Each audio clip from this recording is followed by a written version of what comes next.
का बहुत सीधा संकेत है कि पूज्य बाबा साहब ने जो संविधान बनाया उस संविधान के साथ में ये सरकार खिलवाड़ कर रही है, उस संविधान को खत्म करना चाह रही है, उस संविधान को धता बता के और जो मन में आ रहा है वो सब करना चाह रही है। दूसरा, इस फोटो को यहाँ लगाने का मतलब ये है कि इस देश के लोग ये समझने लगे हैं, ये जानने लगे हैं कि उनके अधिकारों की रक्षा अगर कहीं से हो सकती है तो वो संविधान से ही हो सकती है। और संविधान से होने का मतलब ये है कि जिन्होंने इस देश का संविधान बनाया उन्होंने सबके अधिकारों की रक्षा की व्यवस्था उस संविधान में की। इसलिए पूज्य बाबा साहब को सम्मान देते हुए और सांकेतिक रूप से यहाँ पर उस तस्वीर का लगा होना इस बात का परिचायक है। दूसरा ये है, ये इस बात का भी परिचायक है कि इस आंदोलन में केवल एक जाति विशेष का ठप्पा लगाने की बार बार जो सरकार कोशिश कर रही है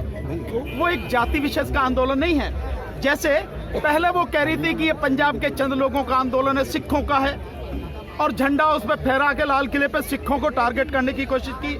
और अब पूरा पश्चिमी उत्तर प्रदेश उठ के आ गया, उत्तर प्रदेश ही आ गया, हरियाणा भी आ गया, तो अब कहने लगे ये जाटों का आंदोलन है। अबे तो कभी किसी का, ये जो ठप्पे लगा रहे हैं, नहीं, ये यहाँ पर तस्वीर का होने का मतलब ये है, ये इस देश के सभी नागरिकों का, सभी लोगों का आंदोलन है जो संविधान के तहत उन्हें अधिकार मिले हैं, उनकी रक्षा करना चाहते हैं, उन्हें बचाना चाहते हैं। और इस सरकार जो संविधान को खत्म करना चाहती है उससे संविधान को बचाना चाहते हैं। इसका वकील साहब आप सीनियर अधिवक्ता हैं, ये बताइए संसद में गूंज उठ रही है कि इसमें काला क्या है, काले कानून में? यार मुझे एक बात बताओ, अगर किसी के सामने भैंस खड़ी करके ये पूछेंगे कि इसमें काला क्या है तो क्या कहोगे? अबे भैंस पूरी खा ली है,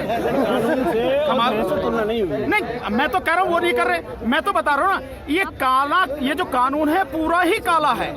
इस बात को इसी बात से समझ लेना चाहिए कि जब किसानों ने आंदोलन शुरू किया तो इसको काला कानून कहा, किसी एक क्लॉज को तो नहीं कहा, किसी एक सेक्शन को तो नहीं कहा, इस पूरे कानून को ही काला कहा। यूं कहा कि इसमें कुछ भी अच्छा नहीं है, सब कुछ बर्बाद करने वाला है, देश को तबाह करने वाला है, इसलिए ये काला कानून है।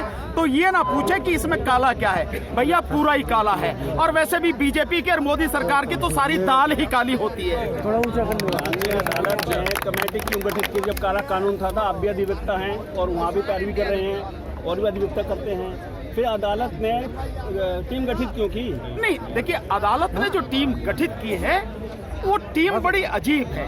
मतलब उसको गठित करने का एक तरीका होना चाहिए। देखिए, न्याय की एक जो सबसे बड़ी एक तरीका होता है उसमें जो लोग जिनको आप न्याय करने वाला बनाओ, या यूं कहो कि भैया फैसला तुम्हें देना है, उसमें बिल्कुल निष्पक्ष लोग होने चाहिए।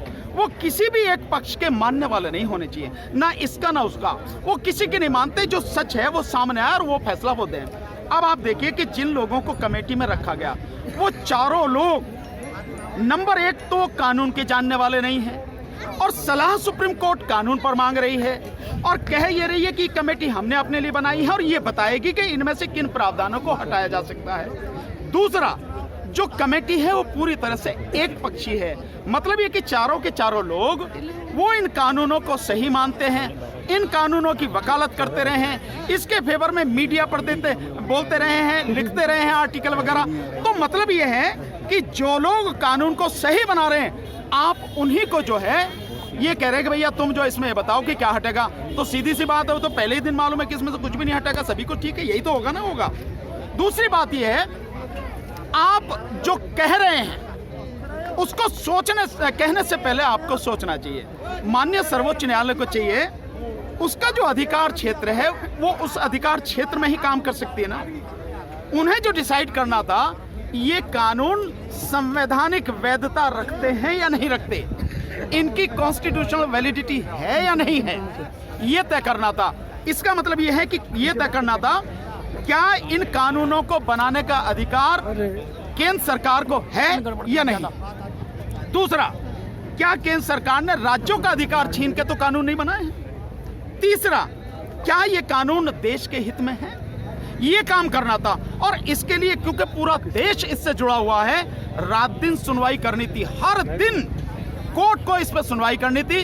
10 दिन का तो कमेटी को समय दे दिया, 2 महीने की डेट लगा दी, तो समझ में आता है कि आप क्या कर रहे हो। दूसरी बात, जो आप कह रहे हो कि इसमें क्या हटाया जा सकता है, मतलब ये कि आप संशोधन की बात कर रहे हो, और संशोधन का मतलब ये है जो सरकार कह रही है वो आप बात कर रहे हो। तो सरकार और कोर्ट दोनों के शब्द अगर एक ही जैसे हों तो यही तो माना जाएगा ना कि दोनों मिले हुए हैं, या ये माना जाएगा कि भैया सरकार जो चाह रही है वही ये जो कोर्ट है वो कह रही है, तो न्याय कहाँ हुआ?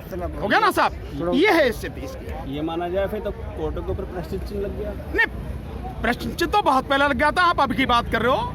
प्रश्न चिन्ह तो उसी दिन लग गया था कि जब सुप्रीम कोर्ट के 4 सीनियर जजेस बाहर आके प्रेस कॉन्फ्रेंस करते हैं और वो ये कहते हैं कि सुप्रीम कोर्ट में सब कुछ ठीक नहीं चल रहा, देश का लोकतंत्र खतरे में है। 4 सीनियर जजेस, उसी समय 3 साल पहले ही ये प्रश्न चिन्ह लग गया था। लेकिन उसके बाद तो बहुत चीजें हो गई और आपने देखा है कि जो जरूरी मुद्दे देश के थे वो सुप्रीम कोर्ट में आज भी ज्यों की त्यों पड़े हैं। साल 1.5 साल हो गई, किसी पर सुनवाई नहीं है। जैसे इलेक्टोरल बॉन्ड का, इलेक्टोरल बॉन्ड आप समझते हो क्या है? इलेक्टोरल बॉन्ड वो है कि सरकार ने एक बॉन्ड जारी किए हैं, उस बॉन्ड में 1 करोड़ रुपए से कम का बॉन्ड नहीं है, अधिक से अधिक कितने का हो सकता है? वो बॉन्ड है चंदा लेने के, और चंदा उसमें यह है कि किसने दिया है, कितना दिया है, इसका कभी किसी को पता नहीं लगेगा, है नहीं है?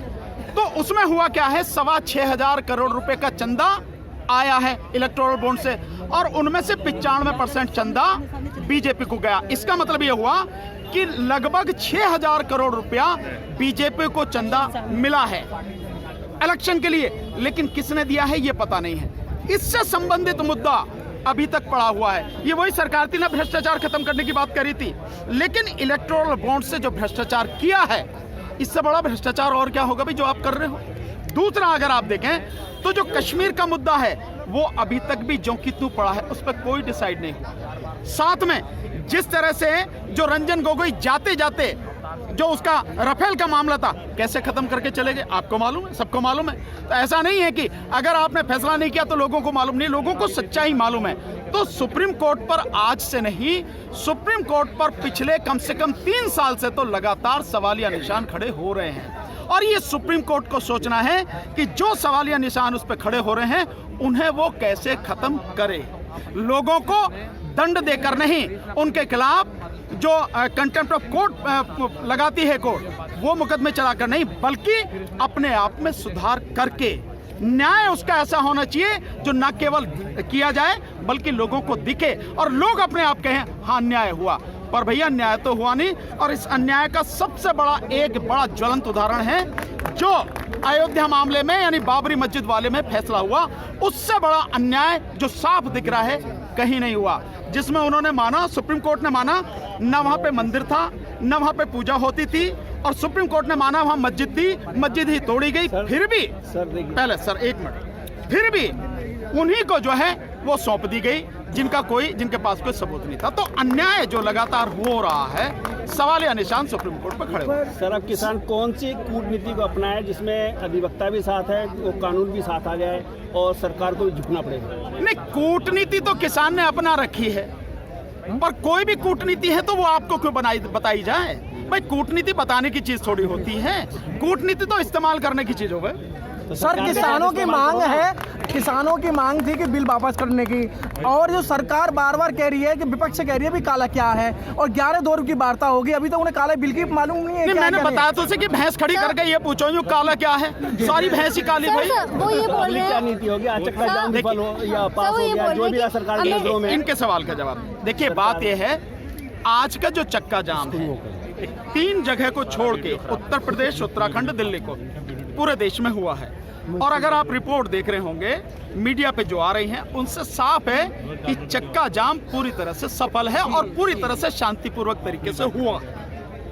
आगे क्या होगा ये समय समय पर आपको बताया जाता रहेगा कि हमारे कदम कौन सा है। सर, इसके लिए बधाई दो यार सरकार। नरेंद्र सिंह तोमर वही तो काम बढ़िया कर रही है। सर, नरेंद्र सिंह तोमर ये भी बोल रहे हैं संसद में साफ साफ कि जो अमेंडमेंट हम लोग कर रहे हैं इसका मतलब ये नहीं कानून में गलती है, ये बात भी बोल रहे हैं वो। नहीं, क्या अमेंडमेंट क्या कर रहे हैं वो? जो अमेंडमेंट आप करने के लिए बोल रहे हैं वो कह रहे हैं हम कर रहे हैं, लेकिन कानून में कोई गलती नहीं है। देखिए मैम, अगर मैं अपने आप में कहता रहूं कि मैं सही हूं, मैं सही हूं, तो इसका तो कोई इलाज नहीं है। आप मानते रहिए आप सही हैं। बात ये होती है तरीके की जो कानून है उस कानून को बताएं और ये फैसला उन लोगों पर छोड़ें जिन लोगों के लिए आप कानून बना रहे हैं। और वो जितने भी लोग हैं वो साफ कह रहे हैं कि कानून गलत है, हमें कानून नहीं चाहिए, इस कानून को वापस करो।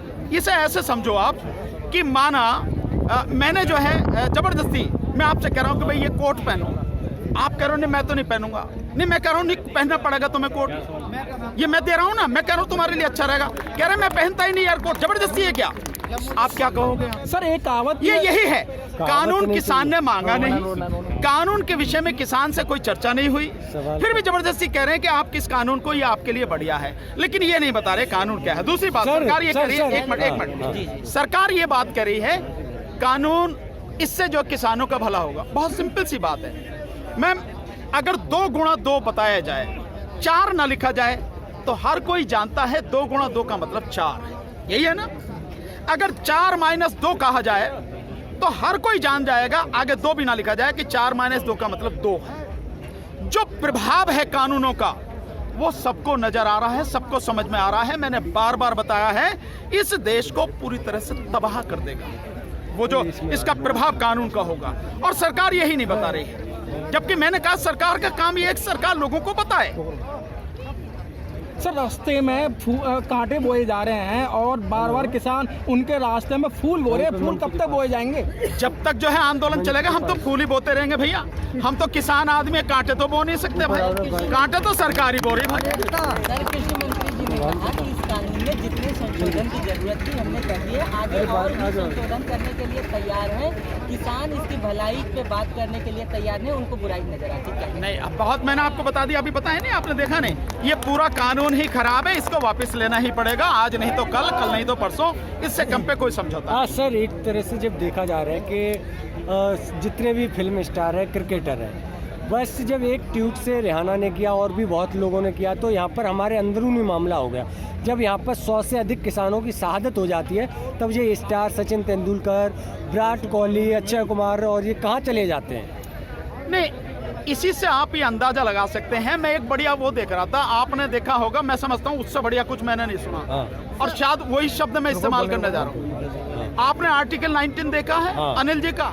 उन्होंने बहुत बढ़िया तरीके से बताया, ये सारे के सारे भांड हैं, भांड।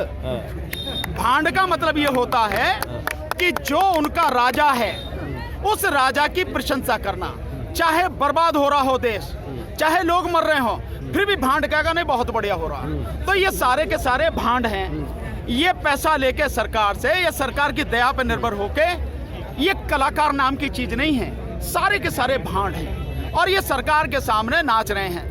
जैसे वो बंदर बंदरिया का नाच होता है ना, तो डुगडी को कोई बचाता और वो नाचते रहते हैं, ये सब ऐसे ही हैं।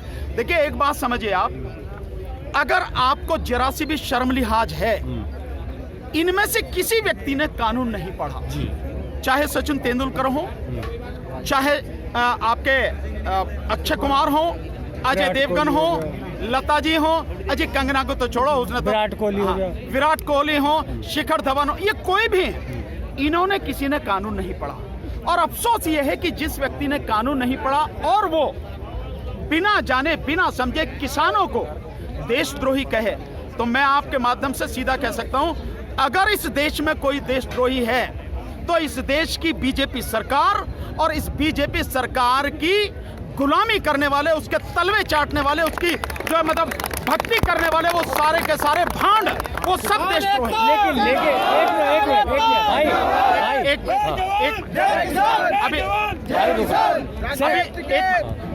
ये सवाल का जवाब अभी आधा है। अच्छा। अभी और सुनो, ये सारे के सारे उस समय नहीं बोलते जिस समय अनुच्छेद 370 को हटाया गया, है नहीं है? जब अनुच्छेद 370 हटा, उसके बाद में जब हल्ला मचा कि यहाँ पे मानव अधिकारों का हनन हो रहा है, 80 लाख की आबादी को आपने कैद करके रख दिया।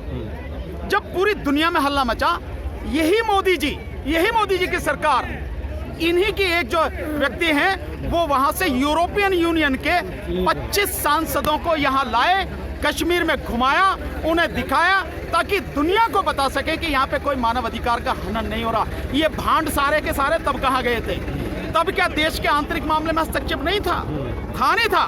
दूसरा, खुद मोदी जी जाके ट्रंप का प्रचार कर रहे हैं और कह रहे हाउडी मोदी देखा था, अब की बार ट्रंप सरकार। ये किया ना, एक देश का प्रधानमंत्री जाके दूसरे देश में एक व्यक्ति विशेष के लिए प्रचार करे, इससे ज्यादा शर्म की कोई बात होगी क्या? उस समय वो देश का आंतरिक मामला नहीं था जो आप वहां जाके कर रहे थे।